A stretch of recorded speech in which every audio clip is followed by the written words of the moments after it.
Hi, I'm Aaron. Hi, nice to meet you. If you just want to have a seat here, we'll get started. Okay.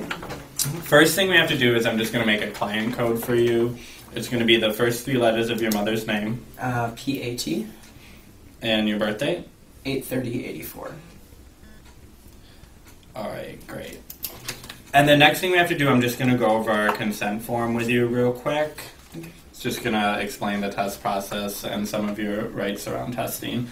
First, it just says, my counselors explained the test process to me. I understand that I'll receive my test results today. Okay. What the test process is going to be is I'm going to prick your finger with a lancet. We're going to take a sample of blood that's going to go into our test kit to process. During that time, I'll ask you some questions and do a risk assessment with you.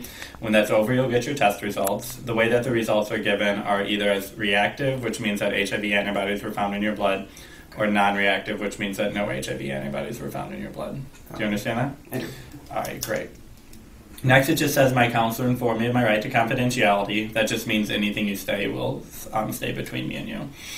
And then it says, I understand that the Minnesota AIDS Project is mandated to report all reactive test results to the Minnesota Department of Health, along with any identifying information you provide, such as a name, address, or telephone number. I'm not going to ask you for that information, so it's up to you whether or not you would like to provide that information. Okay. And then it says, I understand that if I do test HIV reactive and have chosen to give the Minnesota AIDS Project my name, address, or telephone number, that someone from the Minnesota Department of Health will contact you about your test result. Do you understand that? Mm-hmm. And then it just says, I've been informed of the window period. Are you familiar with the window period? I'm not. All right. So basically what the window period is, like I was saying before with the test results, the test is looking for HIV antibodies. So it can take up to 3 months for your body to produce enough of those HIV antibodies to be detected by the test. If you've been infected with HIV within the last 3 months, it may or may not show up on the test. Okay. And then it just says, I understand that if I do test reactive, a confirmatory test is needed to verify the result. The Minnesota AIDS Project does not provide confirmatory testing, but we'd be able to refer you to a site that could provide that test for you. We could also assist you in setting up that appointment if you'd like. Okay. All right, and then just agree to being tested by signing an X, your client code, or your signature.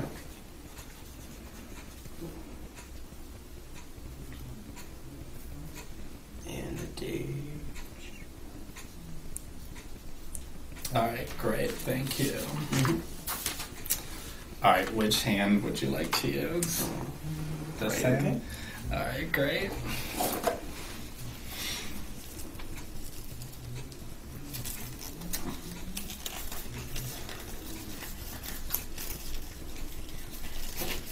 Sometimes the gloves don't like going on. It's okay. It's not like in the movies. Alright, first thing I'm going to do, I'm just going to take this. It's an alcohol prep. It's going to clean the site Okay. for the lancet. And I'm just going to use your middle finger right here. And then that just has to dry for a second. Okay.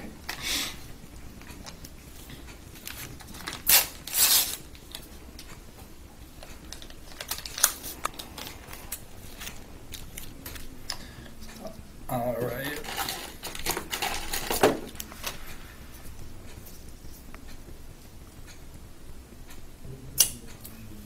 Oh, that didn't hurt at all. Now, nice and easy.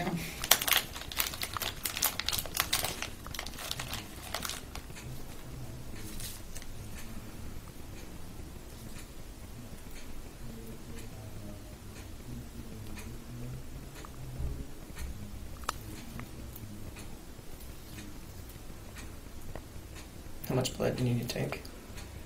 It actually just has to fill up to the black line here. Okay.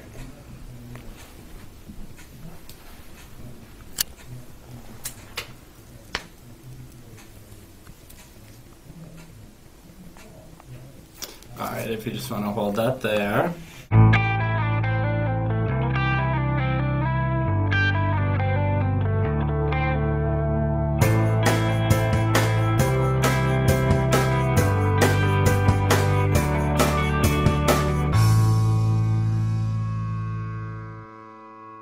Alright, I have your result. Are you ready for your result? I am.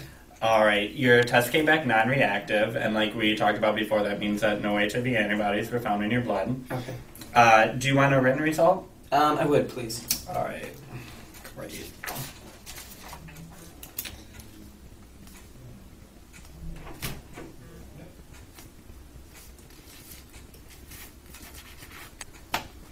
There you go. Wonderful. Well, thanks for coming in and have a great day. Thanks, you too.